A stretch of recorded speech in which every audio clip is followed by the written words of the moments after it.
Okay, so welcome to the show, Andrew. How are you? Fantastic. Awesome. Really So looking forward to it. at the start of each episode, I get a guest to show me one of their favorite wines, and we both taste it together.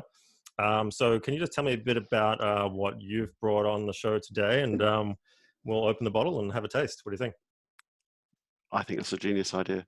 Um, I'm not a wine connoisseur. I'm going to start with that. You know that, right? So that's probably why you had me on early in the series, just not to be too Well, embarrassing. we can work our way up, right? I'm going for the Philip Shaw, um, partly because my wife and I actually went up to see Philip Shaw. Yeah, we got given a tour of the winery and the what do you call the other bit? The vineyard. Yes. Yeah, just very interesting. That's probably the most I've ever learned about how wines are actually made. So they go the whole tour about where the grapes are growing and the winemaking Yeah, so process. And we started the day at the winery, so we saw the whole, the vineyard. It wasn't, unfortunately, great picking time, but they gave us a wine tasting and whatnot. And then a few hours later, we went over to the actual place where they make the wines. And we were nice. sort of introduced by someone who's in the industry. So And we where had is the this son, exactly? Philip, in Orange. And just in case people don't know where orange is, it sounds like a fruit. It's in outback New South Wales. It's Okay, like southern Queensland. nice. And from my knowledge, it's one of the most elevated regions in the country. So it's about 800 meters above sea level, or what's the 3/8, 24, so 2,400 feet. So pretty high for a wine growing region. And obviously, we get some nice fresh acidity in there because of that. So let's have a taste. Cheers. Ching ching. Yes. Oh, yeah, this is, we probably shouldn't mention the C word, should we? Yeah, it's quite fresh. So price point, what are we talking? 20, 30, 40? Um, Sort of mid-20s to mid-30s. It depends on where you buy it, I think. I think this was 28-ish, maybe And that's 25 AUD, where I so bought it. that's pretty reasonable, not your base Yep. level, which is around 15, but so sort of next tier up, and sort of widely available as well, right? Yeah, exactly. Yeah. Great. So let's get into it. Nice wine, by the way. Yeah, very nice.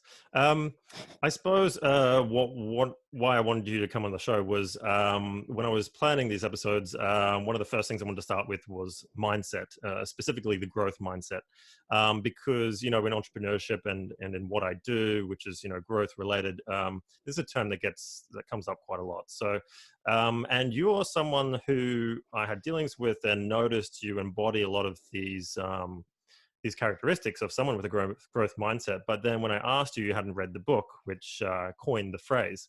So I was really interested to talk to you about length about, how you became to get a growth mindset yourself, whether was it by luck or perseverance or just happenstance. So I suppose that's why we're talking today, and I'm really interested to hear what you're going to say. So maybe just to give everyone some background about who you are, where you live, and what you do, just so we can sort of have some context behind this discussion.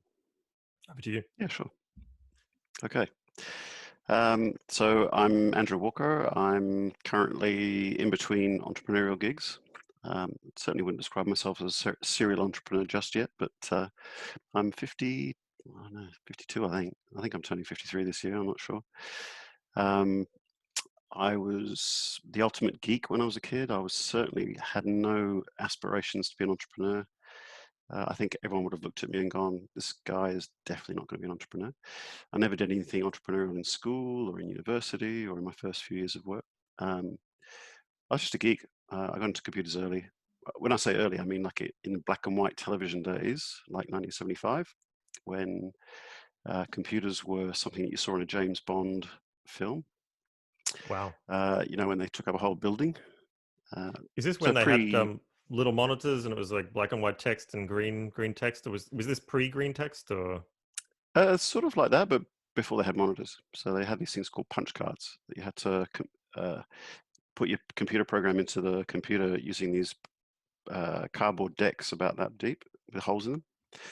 And sometimes, if you were really lucky, they had keyboards that you could make the holes with, but the keyboards that make the hole with weren't the same keyboards that control the computer. So anyway, so I I'll had try to exposure to that understand. as a young lad. I know it's weird, right? This is 1975, right? Yeah. So I'm 8 years old at this point. Well, 7.5. So early access to computers, Mhm. early sort of falling in love with everything computing. I think at one point I just wanted to be Q out of 007. You know, it was basically I just wanted to be James Bond's offsider. Um, you know, fast forward a few years, did high school. I lived in Rome at the time, so my father was in the United Nations in Rome. Came to Australia, age 10, sort of fast forward through school, uni, all that sort of stuff, and followed a computing, a computing interest the whole time. So got into PCs when they first came about, Microsoft when they came about, programming when that came about. Uh, and then started, I guess, through my 20s, I was consulting mostly with Ernst& Young through Australia, pretty much every state in Australia except for Western Australia and Northern Territory. So what's that, 4 states? And just getting successively better at the one thing I did, which was this sort of ERP. Does that make sense? Like Yes, ERP enterprise systems. resource So planning, right? yeah, in particular Oracle, putting them into big government organizations, um, and ended up flipping the pond a couple of times between Australia and back to, well, not back to the UK, but to the UK and then back to Australia. And through that period, got really good at stuff, but also wasn't really happy, which I didn't sort of realize until later, but wasn't really that excited about it. And then fell out of love with Ernst& Young when I had a stand-up argument about the fact that you don't make more money in a partnership by doing things quicker. And if you follow the maths through it, that makes perfect sense. But at the time, I was a naive young director in Ernst& Young, and I was very excited about the fact that I'd achieved in 4 weeks. So I installed the first Oracle Financials for Optus when they first formed, and I did that in 4 weeks instead of the 5 months it was supposed to take. And I had a stand-up argument with the managing partner and left. So fell out of love with that. Spent my third. Went to the UK. I got sort of involved in the internet very early in Australia. Went, let's go to Europe where the internet's actually a thing. I was there for the dot-com boom bust, got involved in a few of other people's startups. Still not entrepreneurial at all, like just working for people for money, basically. Never worked for equity. And in parallel with some of those, worked in some big things like I did. I was like a project manager, IT project manager and developer. Ended up doing a big system for Sony through Europe that all of their stores use to order and provision equipment through Europe in 5 languages, 7 countries. Did Walmart home shopping. So I actually built the home shopping platform for Walmart, So which this is the was, original home shopping. This is ecom, or yeah, ecom, yeah. wow, Yeah, because back like in the day. they are right now sort of killing it in terms of the ecom space. They're I would, quite a I would, I valid. would, I would hazard a guess that it's not the same platform that I built. Well, you can take some claim for it, but yeah. We're talking about like 2002, so it's a long time ago. Yes. Um, just sort of did small stuff and big stuff at the same time. Really enjoyed it, but didn't really do anything major until I guess through about 40 years old, something like that, 35, 40, 30. Where I finally decided out of desperation that I needed to control the type of work I was doing. Sort of followed the lead of a couple of mentors and friends and built a small business there called Almost Awake, which is my sort of personal brand. It's like Almost Awake means I've never quite learned enough. And someone said, that's actually a good story, because someone said, you can't create a business called Almost Awake. So I said, fuck you. Sorry, are we allowed to swear in the program? Yeah, of course. Yeah, it's a Okay, sorry. descriptive You can always beep it out, right? noun verb. It's very Yeah, yeah. versatile. Yeah. Anyway, so and that was my first little success. It was the first time I'd actually done something. I'd had lots of experience, like with British Telecom, doing offshore development work for them and all the hassles that entails with time zones and different cultures and stuff. Started up a business basically where I one work in the UK to do work for UK-based companies like HSBC, and farmed it out to a mate of mine who I used to work with in Hungary. Built that business up. He managed all the developers and stuff, built the systems in. This is like early internet-based systems, so web-based systems, in sort of, that would be around about 2005-ish through to 2007. And sort of built up to having around 35, 40 developers at peak. So they were all contractors, so it sort of went up and down. Built it up to like maybe $1 million, £1 million revenue. And then Alice and I decided to bring the kids back to Australia. So I sort of gave my clients to a friend of mine and came back to Australia. worked a bit in Australia, and then eventually started up finally at the age of 40, 45, yeah, 46. 45ish, thank you. Yeah. Very well prepped, I like that. Um, uh, Started up 3 weeks, which is like a cloud-based dev shop, um, doing nothing but. And again, that was out of desperation because what I saw was a lot of people doing agile but not doing it well, trying to give you jobs and work that you didn't want to do. Well, this is a good Built point that. because this is when I found you. If I can just interject quickly, Yeah, sure. I was back in Australia from Silicon Valley, and I was reading, must have just stumbled across you somehow. I think it was an article about Beyond Agile, which you wrote, and you had an article on LinkedIn at the stage, or a link to a website, Yeah, a blog, and you basically wrote everything that I'd experienced about how not to do agile in Silicon Valley, right. and some of the hubris that surrounds this topic. And it just really resonated with me. And I'm sure some other people listening right now, if you've ever sort of, stalked someone or found, for me, Brian Balfour's blog as well was very much like that. We have this moment, you're like, oh, wow, this person knows exactly the things that I know, and you have that sort of this weird connection by a complete stranger just through their writing, and it's very powerful. And I suppose I met you because when I was in Sydney, I always, or wherever I was traveling at the time, and whenever I'm there, always trying to reach out to 3 or 4 people that I'm connected with on LinkedIn, but never meet, as is most people. And you were one of them. And yeah, to your credit, you said, "Yeah, sure, I'll have a coffee, or I think whatever it was." So down at Barangaroo, had a coffee and had a chat, and yeah, sort of was really interested to talk to you at that stage. And it's very bizarre, wasn't it? It was very spur of the moment, but somehow sometimes those are the best connections you ever make. Very Yeah, unexpected. So, absolutely. sorry.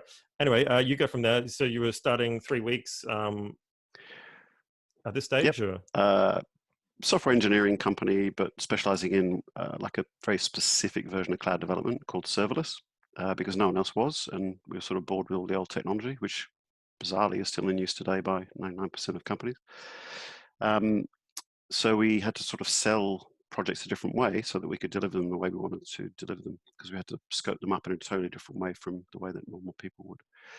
And that just sort of, I don't know, through hook or by crook, I guess, through lots of learning, hmm. managed to take off. And we were entertaining, even though we didn't, like I didn't create it to sell it, I created it to control the work we did and to work with more interesting people on more interesting jobs, which sort of worked. But we did get approached within, I think, the beginning of year 3 for the first time, and then we went through full due diligence once, said no. Year 4, another full due diligence with said no, and then all the way through year 5, and then said yes. So we actually went through 3 full sets of due diligence, sold the business for the sort of low tens of millions. I hesitate to add that that was only half cash, so the normal thing has happened, and the shares are worthless. So let's say that we sold it for even lower tens of millions. Yeah, look, let's just say that, at face value, at market price at that stage, it was a substantial amount. So Yeah, and it was like an 8 million turnover business. So with a, I would say probably around a 15 to 18% net margin. So we did well. wow, We did well to sell it for that. that's quite good. So why was that successful? Was this a long time coming? Was this just luck and timing in terms of the shift from server based data management to serverless, and pure cloud, or was it your perseverance and drive, or was it just privilege? Did you have a trust fund back in England that was funding this whole endeavor?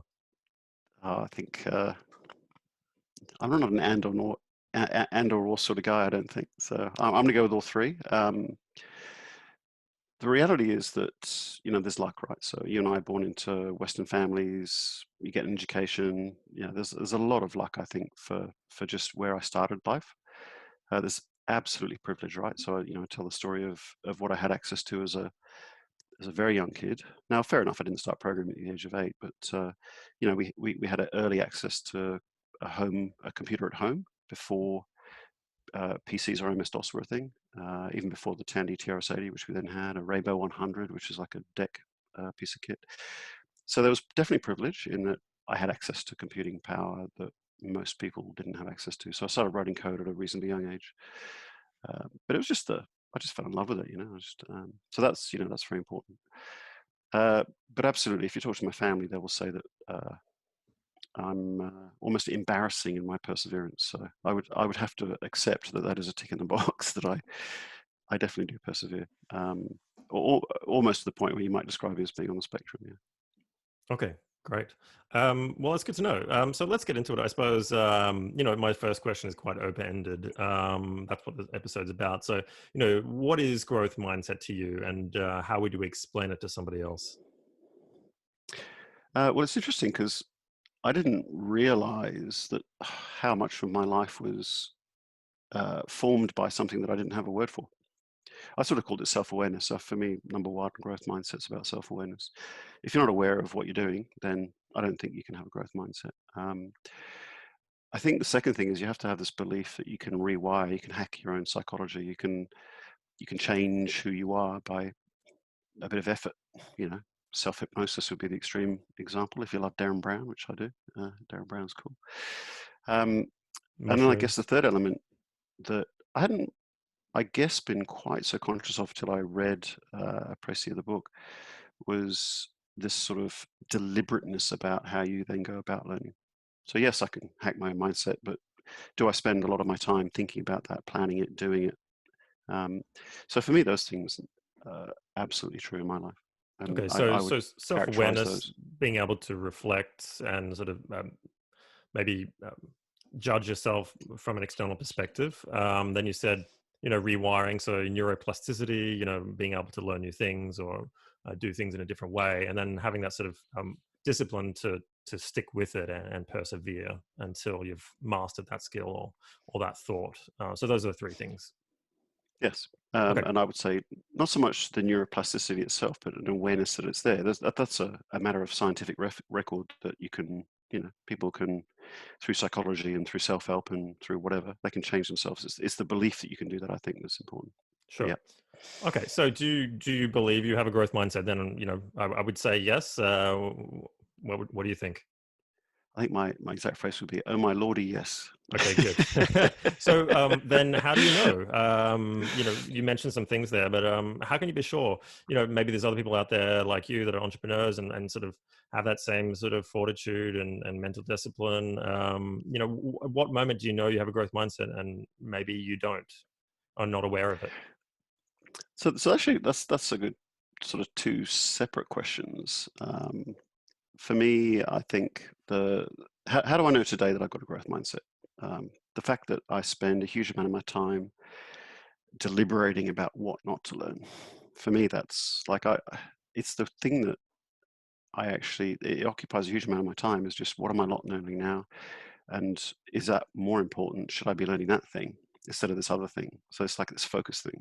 And I think when your own development has got to the point where you're just so conscious of how short life is and how much there is that you want to learn and could learn, and you're having to say no to like 90% of what it is you want to learn, I think if you don't have growth mindset, then you're just crazy. It's interesting you Which said also that is the other about. option.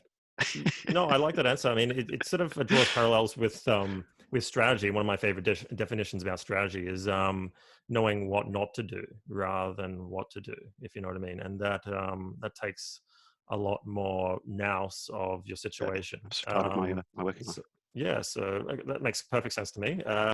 What impact has it had on you having this sort of this mindset? Maybe you developed it later in your life or became more aware of it later on. But prior to having growth mindset, or what we call a fixed mindset in the book, versus a growth mindset, what did you see sort of change? What impact did it have on you after that sort of transition? Oh, now we get into philosophy, right? So I think fundamentally to me, growth mindset has led to the happiness in my life. I, I know that sounds really sort of wanky, but it's absolutely true.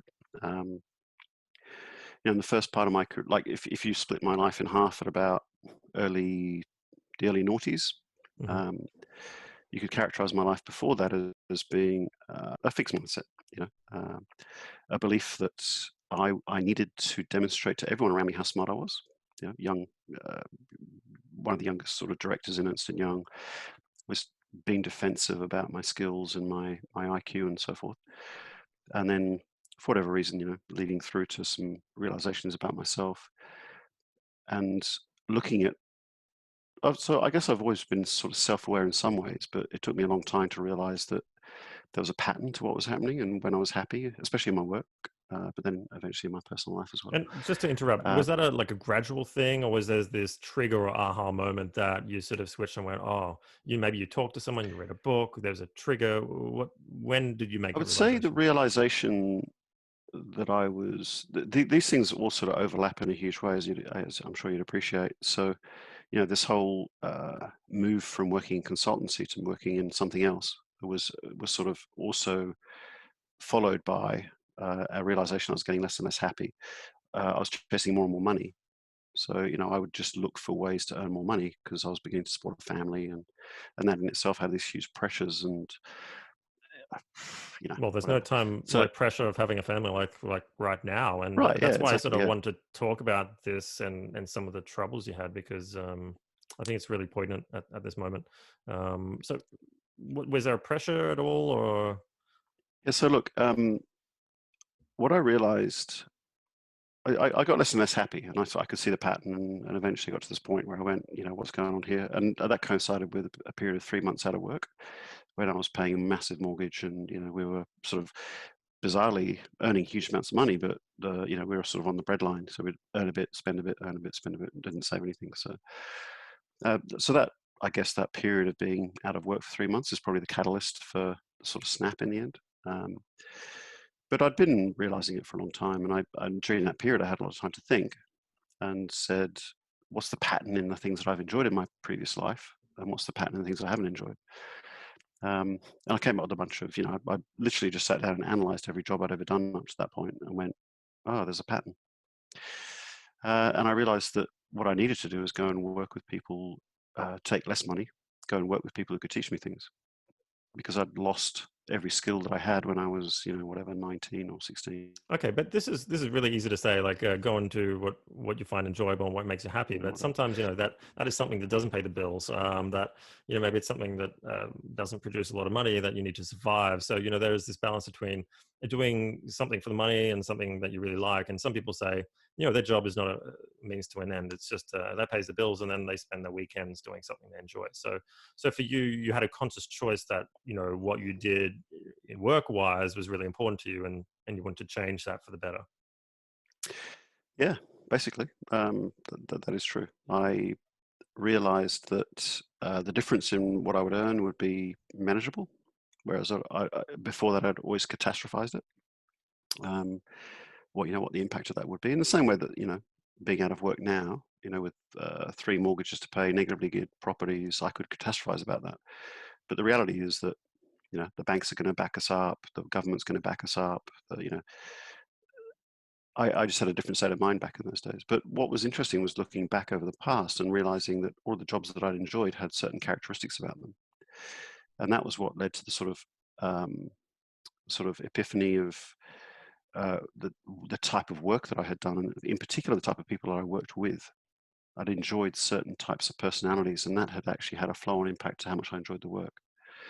And that realization led me to insist that I took a job specifically with a type of character. So as I started interviewing for new jobs, and I actually found a job within less than 2 weeks. Isn't that Just funny? Like Yeah, it I've is I've funny. had Yeah. this similar realization Mm, that this gut feel and the vibe, you know, mm, if you want to say like a very colloquial term, has a huge bearing, and it actually can be quite a true pointer of the company you work for. I go into companies that I consult about growth, and I can immediately tell if they're not growing or not just by the buzz yep. inside the office, let alone anything else. There's certain telltale signs, the smiles, the camaraderie that you may see in informal sort of connections between staff. Yeah. It's a huge telltale sign. So like, and so you're saying you seek that out, and you felt that that's something you needed. You fed off that and got better. I think what happened next was luck. As one of my friends would say, I had increased my luck surface area by the way that I had looked for particular jobs.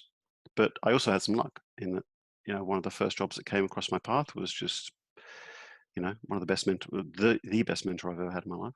And two guys that I worked with were just awesome.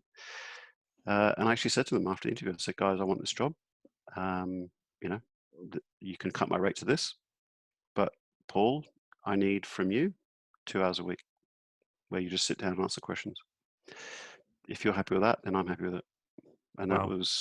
that was the beginning of the building towards what's now, like all of the decisions that I've made since then come from that moment in time. Great. And so you've never looked back since. And like you did No. mention to me when we talked the other week about the story of two lives. Is that what you're referring to? Your previous life and then the life afterwards, or Yeah, exactly. Yeah. Like chasing the money, chasing the people. Really, right? if you look at that split in time, it's also the change between my fixed mindset and my growth mindset, right? If you Great. think about it, That's yeah, good. because I was looking for people I could learn from Perfect. instead Okay. of people who could pay me lots of money. So you did mention before when we are talking, and I'm a big believer of this as well, this sort of continual learning. I've started work on a SaaS project of my own for the last year and a half, and delved into areas which I knew how to talk about, but didn't know very well. And that's been, I suppose, personally, one of the best things I've ever done. And learning new disciplines that you may have worked with before via another person or a colleague. But then when you delve into it, you can kind of form connections between all these other little areas, and the whole, you can kind of see the whole landscape, whereas before you were sort of channeled into your little discipline. That's been really good for me. So that's an example of continuous learning, which is a big hallmark of this growth mindset. So, what sort of things have you learned, and how have you embodied that since that sort of juncture in your life? We could spend an hour just on this. True, true. Maybe summarize it to the top three or four or whatever comes to your head. The big one is probably the biggest which had a profound effect on my personal life and on my work life.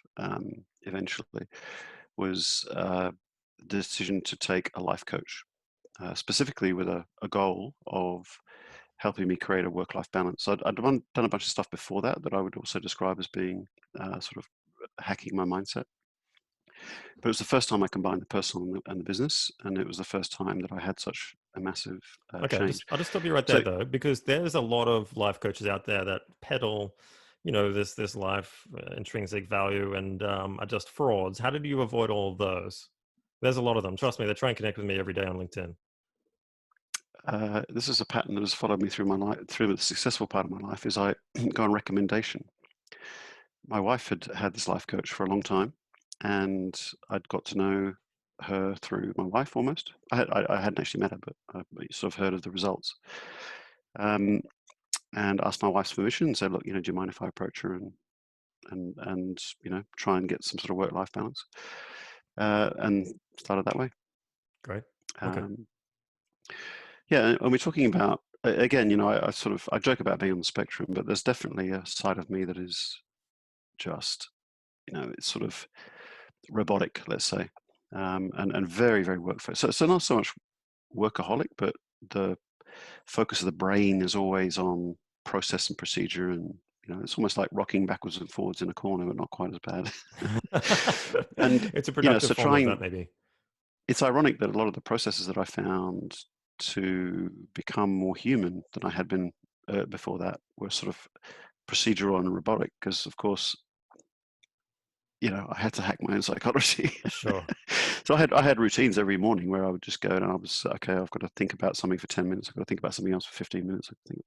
So I'd have to actually make space in my own head to actually have a relationship, which Wow. is And just this came hilarious. from the life coach's recommendations, Yes, like as a tactical implementation thing that you did. Yeah. I mean, a good life coach, and this life coach at the time was the head of the Life Coach Australia Association. So she was, as it turns out, she was well, well equipped. She's now based in San Francisco, I think.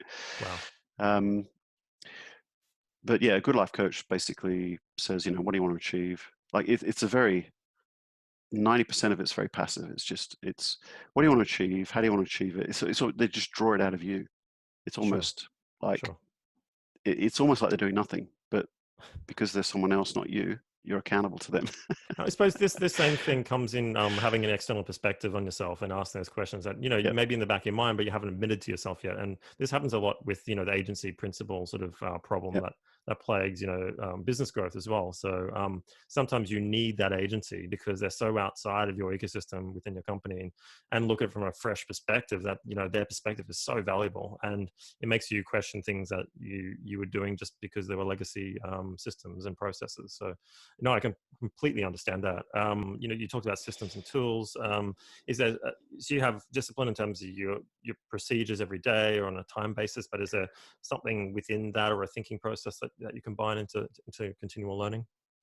Yeah, I guess this is sort of comes back to, again, some of the books that I read on the recommendation of others. But yeah, for me, systems, like back in the early days, I had like those, what do you call it? They weren't called Refidexes, what are they called? Like Rolodexes. They had Rolodexes, they had these diaries, and they had these systems in the diaries. I tried all those. Like I Oh, tried it's every like one of those. the perfect Getting notebook, I things think, done. is a good example of that, Yes. which is that's a Yeah. Rolodex, is it? Or because I've heard this term, but it's an 80s thing. I don't understand. Rolodex is like a paper card file thing. I actually never had one of those, but there's another one that's just like a set of diary systems, and you transcribe certain things at the end of the day, and you put them in the beginning of your thing, and at the end of the day, you do this other thing, all on paper. I was And now we have back at Trello. yeah, Trello's not it for me. But I've tried like so many of those, and there was this thing, GTD, getting things done.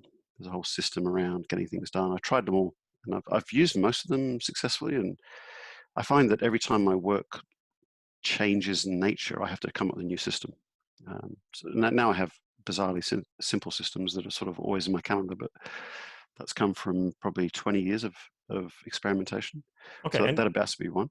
I suppose one of these So things is distraction as well. Just talking on that point, because it took me a little while to get you on an interview. There's a couple of cancellations, which is part and parcel of busy life, and very strange times right now. But indeed, you're notorious for mentioning to me not to you don't look at links or hyperlinks that I send you, via text or email or whatever, because you don't have time. And that if someone like us who aren't aware of how busy some people can be, and the systems they have in place, and that discipline, would take that the wrong way. And for me, I'm just like, oh, that's just what Andrew's like. That's fine, completely understand.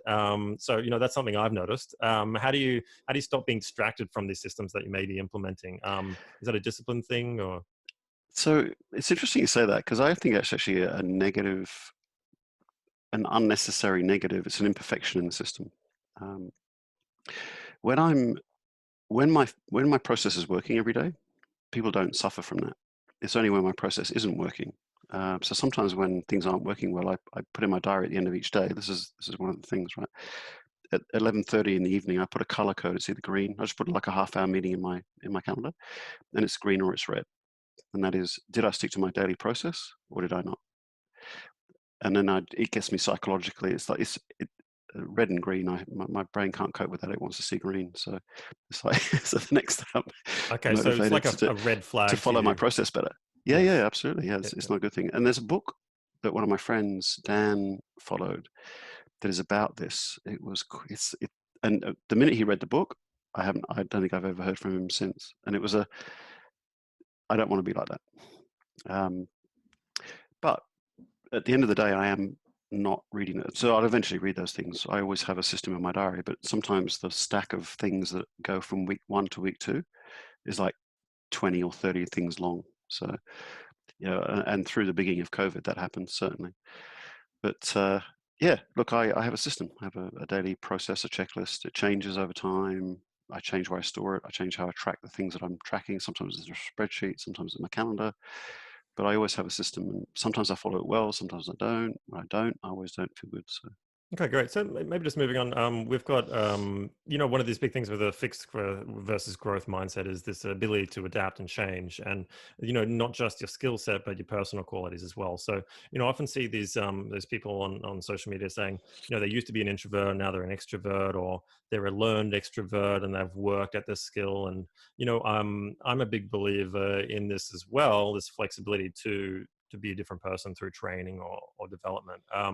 So, what I really read about this, and this is something we connected over as well, is, Tim Ferriss's book, which is, you know, interestingly written last GFC and became very popular at the height of the GFC in 2008, when he uses this sort of 10,000 hours example where he learnt this martial art and that martial art and moved to this country, learned the language and did lots of things. And people are like, wow, this guy's like a savant. yeah, But he's he sort of mentions, no, it's just, dedication. Anyone can do this with enough time and perseverance. So, what are some examples from your life or experience where, you've seen that? So the first thing I'll say about Tim Ferriss is I'm a massive fan, but I'm also not a fan of everything of his. So um, I'd agree. there's a repetition in what he's doing that.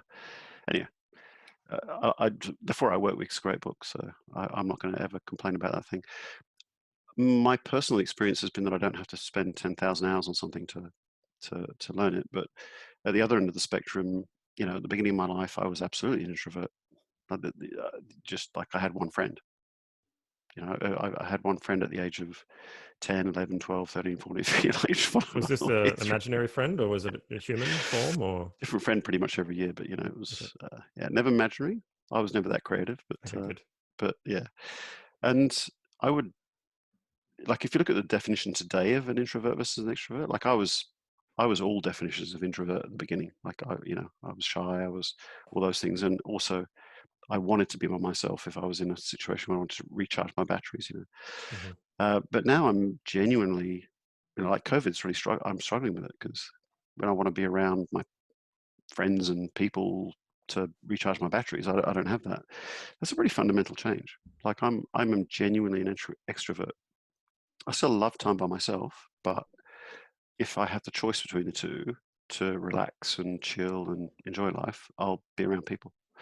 Sure. Uh, that's about as fundamental as it gets. But the other one is I was a perfectionist when I was a kid, and through my first 10, 15 years of life is the idea of real agile, like what agile really means, not what we do today. It's the opposite of perfectionism, isn't it? Right, it's experimentation. And now I just can't cope with not experimenting. I can't cope with the idea of trying to wholly hold something in my mind mentally before it gets built. I can't do that anymore. It's like, oh my God, we've got to get going. We can't, like, we're wasting time here. We're wasting money. There's capital here that's at risk. We're not getting in market quick enough or whatever, It's like, that's a big change, right? Well, And I would have to second yeah, that, because if there's one thing that I see that companies don't understand is that adoption right there, that experimentation phase. The company either embodies that or they don't. It's either a political throw thing and a nice to have sort of, let's use some buzzwords, but there's inherent risk perceptions within upper management, which sort of squashes any true experimentation, because there's too much to lose, whether it's phase of political egg on people's faces, or money, or legal issues which may arise. So I find the bigger the organization, the worse they are at experimentation. They're almost better yeah. creating a subsidiary company that's completely almost independent and sort of running it as their own little test bed. And I've noticed, you still work with IAG? Can you talk about companies that have created this experimentation ethos within themselves and really embodied it, not just politically? Yeah, so look, when I exited, so I stayed on for a couple of years voluntarily. Um, I stayed on a couple of years after I sold my company with a parent company, and when I finally left, I sort of looked around and went. I started just applying for jobs, and it was like, what am I applying for? Why am I applying for them? So I sort of went back to principles and went, well, shouldn't I just be looking for the individuals that I haven't worked with yet that I really want to work with? There's 3 people on the list. That's the short list. Uh, and 2 of them were in the middle of a job move. So one of them was an ex-client who was our biggest client, and he moved from one university in Melbourne to one in Sydney. So he's in the middle of his move, like he couldn't offer me a job. The other guy was not someone I had been a client of mine, but he was someone I just, I always got on well with at another client's and a company that I worked with before, News Corp. And I found out when I went to lunch with him to chat about that he was moving to Qantas, so he was out. And the third guy who was left is the guy I'm now working with at IAG. I said, uh, I love the culture there. You've had the one guy I can't poach. His name's Andrew. I've tried poaching him 3 times. He won't leave, so that's a good sign. And Must the be one something person going who's on. ever been poached from my company, who got poached into Firemark Labs, Oh. Alex. I was like, you must be doing something right. So can I come and do some work for you? He said, yes. That's a good story, actually, because then I arrived 4 months later, because I had to do my gardening leave and finish. Uh, I arrived on Monday morning, and we both sat down and said, "Oh yeah, okay. What should we do?" Like, what is your role? Yeah, You've been hired without a role. that is a good story. I think a A good lot of story for him trust. Yeah. as a manager. Yeah, Mm. and yeah, just a good story for him actually. I think it was easy for me. Yeah, good fun. That's great. Really good Okay. culture there so far. Awesome. So, what about some challenges? Moving from fixed mindset to growth mindset. It's as we probably know, a huge gulf. And I was talking to one of the ladies who I'll interview after yourself, who sort of works together with Carol Dweck, who wrote the book. She says, look, it's unrealistic to think that people embody growth and fixed mindset or one or the other. It's there's certain elements in their life where they're fixed and other elements where they're sort of a growth mindset. And that's completely natural, and she wouldn't expect anyone to be one or the other. So maybe in these transitions, what sort of obstacles have you faced? Have you ever sort of embodied growth in one aspect and then gone back and regressed into fixed because it didn't work or it was too disruptive, or vice versa? What were some of the problems that you face during this journey? Look, I think there's problems in life, and I would describe those one way. I think, just to answer the straight question, it's for me, it was a switch flick. Um, Once that light bulb went on for me, it never went off. Okay. I had differing degrees of success, and even today, like I struggle sometimes with, like I've just said to you, a little bit earlier on, just talking about how hard it is sometimes to not do those 8 things and do this one thing over here, which is the 8 things are much more interesting. I'd much rather Yeah. watch the link that you sent me because they're usually quite funny. but I try, I try to steel myself not to do those things. Um, so look, the biggest obstacle that I overcame in my life was actually being clinically diagnosed a few years into my marriage, as like 3 years into my marriage, as having been depressed, chronically depressed for 10 years. I had anxiety attacks, just stuff that I didn't even recognize. And I think that if that had happened at a different point in my life, I probably would not be, I'd still be on drugs. There'd be all sorts of shit happening. But because that hit at a moment when I'd also had the sort of revelation about, like, it's almost exactly the same month, not quite, but not far off. Um, I had a mentality which is, I can fix this. Like, it can be fixed. So all I got to do is learn from others, ask lots of questions, and fix it. So you know, I I didn't even realize myself, right? So my wife, Alison, realized and went, "Ooh, you're avoiding these things. You're doing these things. You look like shit this way. This sounds like something I've heard about depression. Maybe we should go see someone." First time she said it, I didn't. I just ignored her. I was like, "Nah, that's crazy." But eventually, I went to see someone with her and took a growth mindset to that. And I was one of the lucky people, to be fair. Yeah, and I would say anyone who's listening to this that is suffering those symptoms, please reach out, because more than happy to buy you lunch and talk about my experiences if they make you feel better. But it's just the difference between not accepting and accepting, the difference between believing and not believing, that you can, switch things off in your mind. Not easy, but if you So take what that kind of approach, so I'm really interested in here because there's the sort of, yeah. here, take some pills and go away and you'll get better, some serotonin reuptake inhibitors, I think they're called, and then Mhm. there's people who make changes deeper into their behavior, and they look at triggers, they look at doing things like exercise and regimens and some eating healthier. Give me some extra juice about how you tackled that, because that's a huge thing right now, especially in these times. Yeah.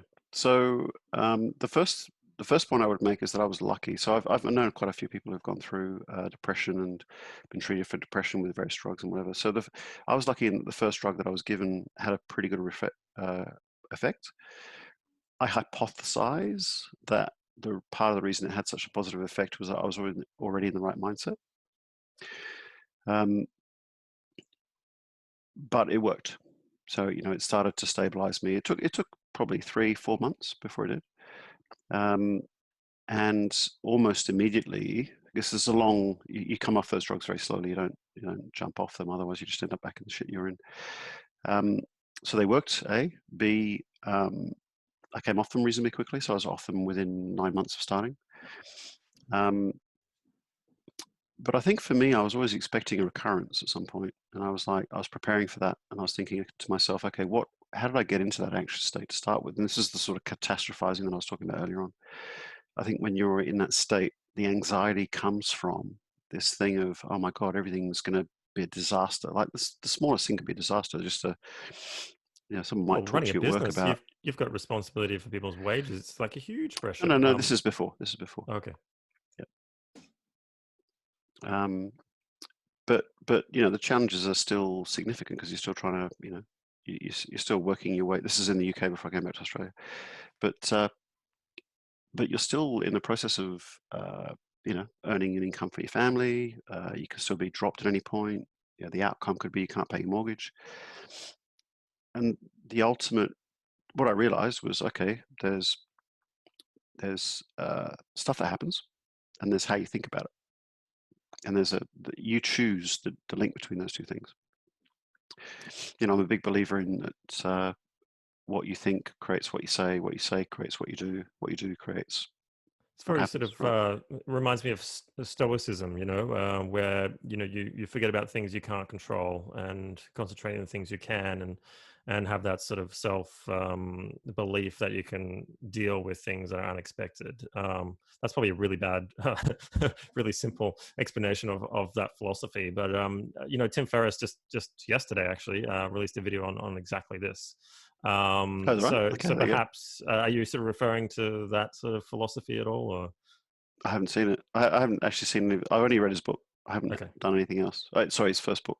I didn't do sure. that anything else. But so there you go. I'm at one with Tim Ferriss. I feel. Nice. I I like like it. it. No, that's really great. And what about the pressure of employees and income around that? I mean, how do you deal with that? I mean, that must be a huge thing. I know it is for me. I know there's a lot of other business owners right now that are in these situations where they're having to choose between letting people go that they really like working with and have been working with a long time, and how to have that conversation. It's unbearable stress. Any recommendations for Yeah, I thought how it to was. sort of deal with that? Yeah, I think out of having been there, um, being responsible for one family was bad enough, and then when I realised uh, at the height of 3 weeks that I was responsible for 30 families. And actually, realistically, it was a bit before that. It was when we were sort of 24-ish families reliant on the sales that we made, which I had to learn how to sell, right? So I wasn't a sales guy. Um, but I was doing most of the selling, and we got into a situation where it was literally down to like it was down to a Friday afternoon where we'd have to have a whole bunch of people not working anymore. Fast forward, like the week it actually came out of that actually reasonably okay. It's a good story of 3 weeks that the whole company came to me, ring led by one of the people, one of the developers, and they said, "Look, guys, we'd rather take a 50% drop in income than all be not working at all." So for a period of 11 weeks, they all dropped their income by 50% voluntarily so that we could work through it. Now, as it turns out, we got the sale over the weekend, and on Monday morning everything was fine. But it's a pretty cool story, right? Yeah, It's I mean, I've heard of Domain just doing that right now. I think it was announced yesterday that the employees got together and sort of all said, okay, look, we'd rather everyone share the pain than have a chunk of people go and other people, keep at full rate. So I think they came to a similar thing. So maybe they took a leaf out of your book. I don't think so. And there's a big difference between those two situations. True, true, true. One is Okay. voluntary, where the whole crew comes to you and says, "Stop stressing. We're worried about you. We're fine." And the other one is where you've got this sort of, the person at the top doing the thing. Sure. Let's not get into capitalism v2, but we'll do that another day. Okay.